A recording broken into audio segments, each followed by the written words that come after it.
Good morning, Brew Daily show. I'm Neal Freyman. And I'm Toby Howell. Today, Google eased on down the road with a record-breaking acquisition of Wiz. Then pro tennis players are not happy with their working conditions and are suing to do something about it. It's Wednesday, March 19th. Let's ride.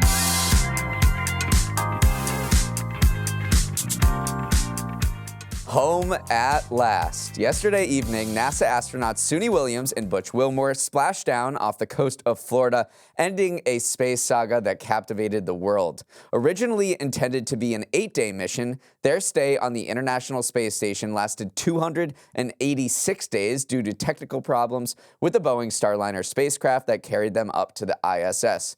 During their 9-month journey, Wilmore and Williams covered some distance. They orbited the Earth 4,576 times, traveled 121 million miles, and played over 142,000 rounds of Never Have I Ever. Toby, gravity has never felt so good. Gravity is undefeated. One of the coolest parts of a splashdown off the Gulf Coast of Florida is civilians generally know where it will happen. So some boaters kind of get out there and try to watch it, but SpaceX and the Coast Guard, they work to keep them away so they can do the retrieval safely. But you can't control what happens under the water, which was why it was very funny that this huge pod of dolphins swam up while the retrieval was happening. They're curious animals. They just wanted to see what was going on, but not a bad unplanned welcome crew after 280 days up in space. I hope Suni and Butch just kick back, watch some NCAA tournament games, and just do nothing for the next days. They've been working a long time.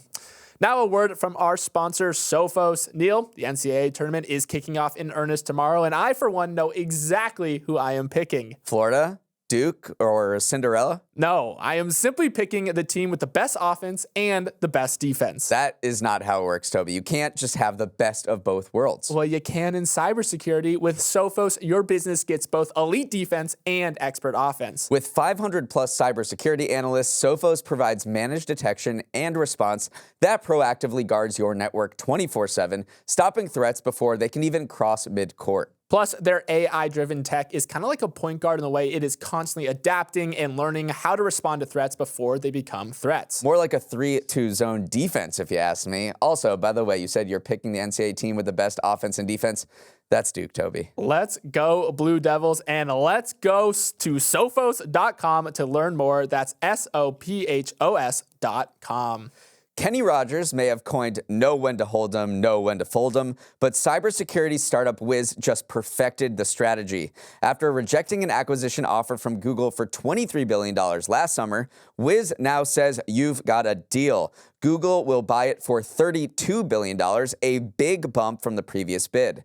That's not all that's big about this deal. It's Google's biggest acquisition in history, far outstripping number 2, a $12.5 billion purchase of Motorola Mobility in 2012. It's also the biggest acquisition announced this year, a hopeful sign for deal-making activity that's as frozen as Lake Erie in the winter. And finally, it's the biggest deal ever in the fast consolidating cybersecurity industry. In Wiz, Google is acquiring one of the fastest growing startups of all time. Founded just 5 years ago by CEO Asaf Rappaport and several colleagues, it is on track to double last year's annual recurring revenue to $1 billion, and its sale would mark the largest exit for any tech startup since Rivian's $77 billion IPO all the way back in November 2021. Toby, Google just revealed its Philly cheesesteak order, Wiz Wit, and it's a landmark deal. It is a landmark deal. It does show a potential sign of hope for the merger and acquisition market because this new Lena Khanless FTC might be exactly why this deal got done and why it didn't get done at that $23 billion valuation last year. This is its biggest deal ever, so it's definitely going to test the appetite of Trump's administration's antitrust efforts because when Trump originally joined office, they thought it was going to be a boon for M&A deals. That has been maybe not the case so far early in the year so far. So putting one of the biggest tech deals of all time up for antitrust scrutiny, that will really show what the kind of purview of this new administration will be. So that's one big reason why this was a big deal. And the other is that Wiz offers a lot in the terms of the cloud computing race that's going on between big tech right now. Obviously, Amazon and Microsoft dominate the space right now, but Google Cloud is trying to claw back some market share. So this acquisition is definitely going to help boost its efforts in cloud computing, which is obviously a huge growth sector for a lot of these big tech companies. And Wiz brings with it not just growth potential, but an already existing massive list of business. Its client base includes over 45% of Fortune 100 companies. It's going to do $1 billion in revenue this year. It is just such a massive player in this space that they built in just the past 5 years. So in its race to compete against Microsoft and Amazon, Google thinks that tacking on Wiz will be a huge tailwind to compete in this cloud computing race. Right. And if you are a business that needs cloud computing, one of the things that you're looking at, one, obviously there's price. And so you look at AWS, you look at Microsoft's Azure cloud, you look at Google Cloud. But now if Google can come to you and say, hey, we're going to provide the most secure cloud, that is a huge leg up in this, race for supremacy in cloud computing. And it's also actually one of Wiz's big factors is that they work with a bunch of different cloud providers. And so the flexibility that Wiz allows is something that enterprise customers like to see. And so even though Google is buying this, they're still allowing Wiz to work with Azure. They're still allowing Wiz to work with AWS because that flexibility is a selling point. So they're not just hoarding Wiz for themselves. They're still letting it work with other customers. But I think that's a smart way to get a bigger piece of this this very lucrative pie. And meanwhile, so many people are going to get so rich from this deal. Obviously, Asaf Rappaport, the CEO,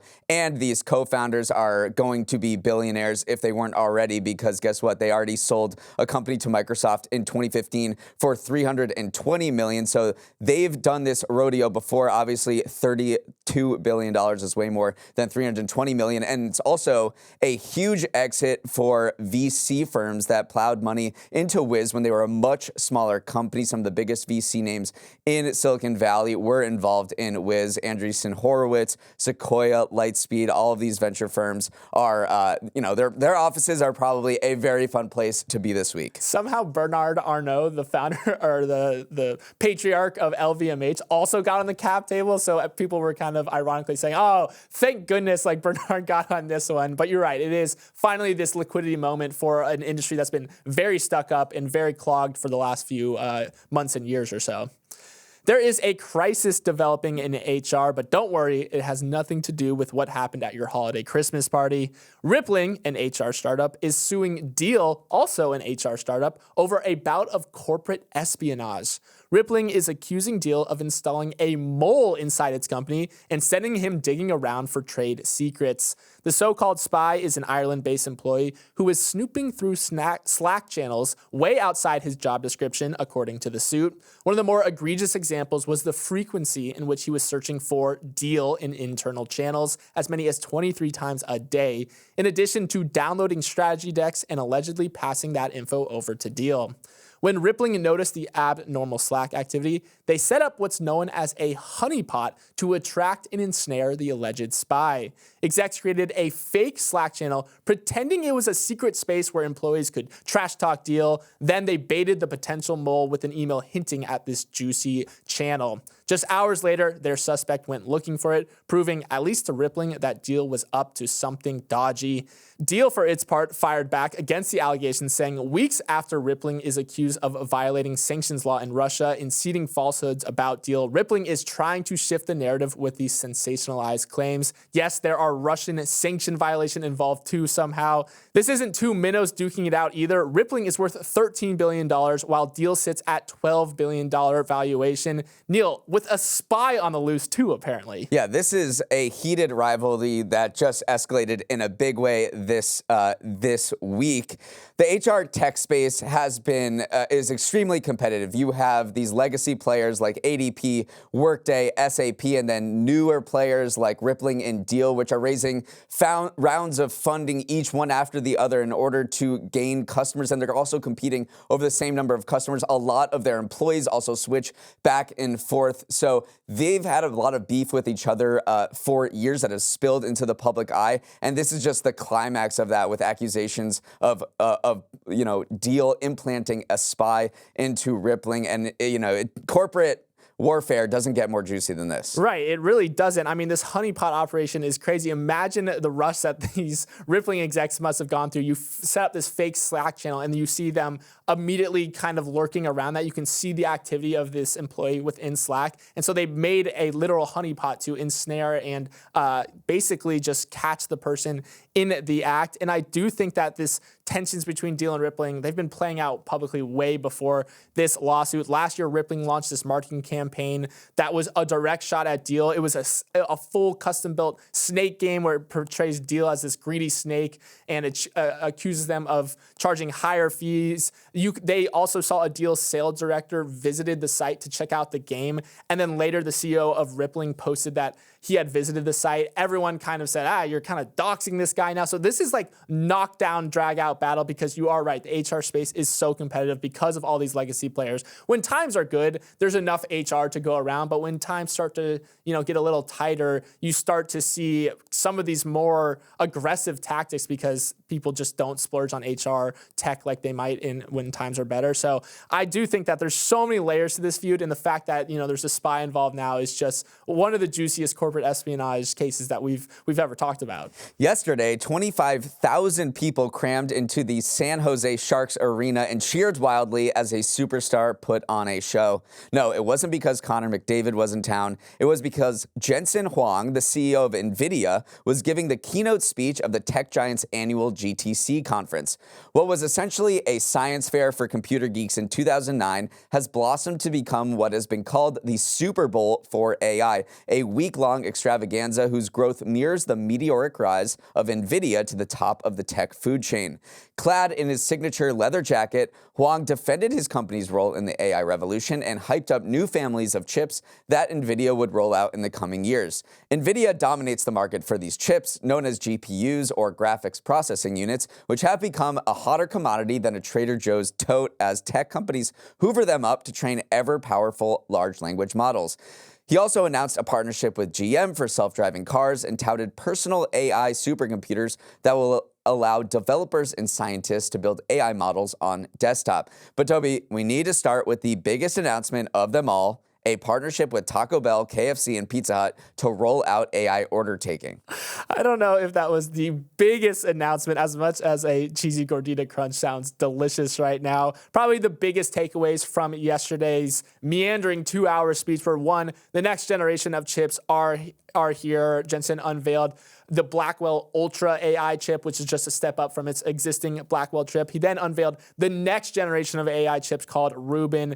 That's actually named after the astronomer who discovered dark matter, which is pretty cool. That Rubin chip will sport 3.3 times the computing performance of Blackwell Ultra chips. So it's just a continual wave of, upping performance, upping the capacity of these AI chips.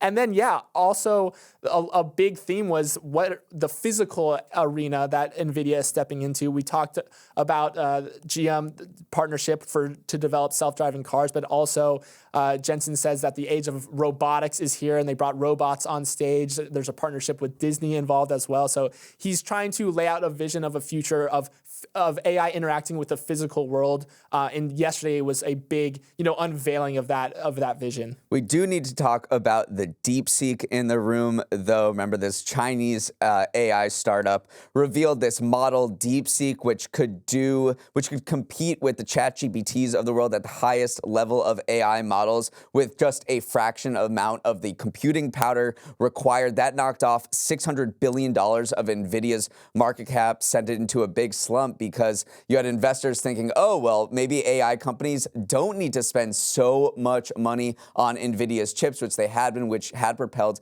Nvidia to become the most valuable company in the world. What was Jensen's response to this? He said, hey, I think DeepSeek is actually good for us because the type of inference and reasoning that powers the DeepSeek model and all of these models going forward actually requires more computation than we ever thought possible. He said the amount of computation we need as a result of agentic AI, which is this AI that powers agents, which we've talked about on the show, is like they can do all these things autonomously for you, is easily 100 times more than we thought we needed this time last year. So he's bullish, obviously, because he is the CEO of Nvidia, that companies will continue to spend and even up their spending on Nvidia chips to power this new type of AI model. Yeah, if we had to break down that speech into two things. One, he was reassuring people that AI will deliver on its potential, stuff like how AI systems are providing value to people right now. But then also he dwelled on some of those futuristic uses of AI too, which is stuff like the human-sized robots that can walk, pick up things, and the self-driving cars. So yeah, part of it was like therapy session for the whole industry saying we're fine. We're still going to need, these chips are still very much necessary to train models, even if they are cheaper, like DeepSeek kind of revealed. But then also look at the future, like a lot of cool stuff coming down the pipeline. Up next, why tennis players are not happy with the current state of the tour. If you were to guess what the most common complaint of professional tennis players was, you might think it would be bogus line calls or how challengers portrayed the sport. But more than likely, you'll hear something along the lines of, we play way too dang much. The tennis schedule runs 11 months of the year, and has been a huge source of headaches for top players for years, among other working condition complaints. Enter professional tennis's Live Golf moment. Remember Live, the Saudi-backed breakaway golf tour that lured top players with the promise of bigger prize pools and smaller schedules? Well, a group of pro tennis players, led by Novak Djokovic, is escalating the fight against the existing men's and women's professional tours, advocating for similar demands. Yesterday, the Professional Tennis Players Association, PTPA, brought legal action against the men's and women's tours, along with the International Tennis Federation, alleging that they were colluding to restrict players' earnings and were engaging in anti-competitive behavior. The PTPA is chasing player empowerment initiatives like reducing the grueling number of tournaments played, bringing consistency to tennis balls across tours, and fixing the insane scheduling that often leaves them playing well into the middle of the night. To add insult to injury, tennis also gets minuscule prize payouts compared to other big sports like golf. Phenom Carlos Alcaraz recently joked, "They are going to kill us in some way." And this suit from the PTPA is a step towards a future where top players don't need to make jokes like that, Neal. Yeah, let's break down the money earned by tennis players. At the top of the line, you can make a lot of money, but in the middle and near the bottom of the order, you are just not making that much money at all. Let's go back to the top. The $10 million earned by number one tennis player at the time in 2022, Carlos Alcaraz, was equal to the 202nd player in the NFL and the 146th highest paid player in the National Basketball League. Novak Djokovic, who is probably the GOAT of men's tennis, he's won 24 Grand Slam titles. His career prize money in tennis is $186 million. Last year alone, the number one golf player, Scottie Scheffler, earned more than $62 million playing golf. That's about a third of Novak Djokovic, the best of all times, career winnings. So these are just a few of the data points that these players are bringing to the table when they're accusing the ATP and the WTA suppress wages at the highest level of tennis. And I do think a difference between tennis and a lot of other North American sports leagues is that those North American sports leagues have very powerful players' unions. In tennis, it's very splintered across many different tours, international tennis federations involved as well. The Grand Slam tournaments are another thing altogether. So prize money isn't very standardized, and players kind of operate as these independent contractors. And as such, they get pretty bad working conditions. And again, I mean, take it all with a grain of salt. These are still professional athletes at the top of their field, but one of the co-founders of the PTPA was this Canadian tennis pro, and he said, early on in my career, I've been very fortunate in my career, but I still had to sleep in my car while traveling to matches early on.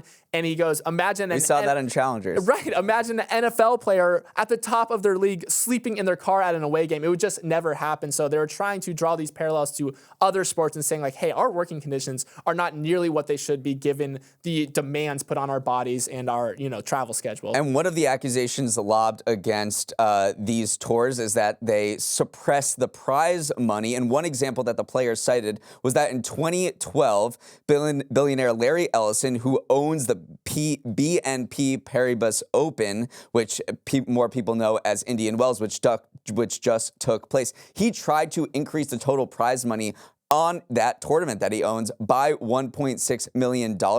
He said the ATP and WTA rejected that proposal, saying it would put pressure on other tour-sponsored tournaments to boost payouts. So that is just one glaring example of these tours, setting a price ceiling, which the players say violates antitrust action. You talked about a lot of the other North American leagues having more rights and more strength with collective bargaining and free agency and things like that. Well, many of those things happened as a result of antitrust action, which is exactly what the players in tennis are trying to do. Should say that the ATP and WTA came out with a few statements. They said they would vigorously defend the case. They talked about measures they had taken to increase payments to players, and they called the allegations baseless. Let's sprint to the finish with a few headlines. The UK has updated its basket of goods that are used to measure inflation, and yoga mats are in and newspaper advertisements are out.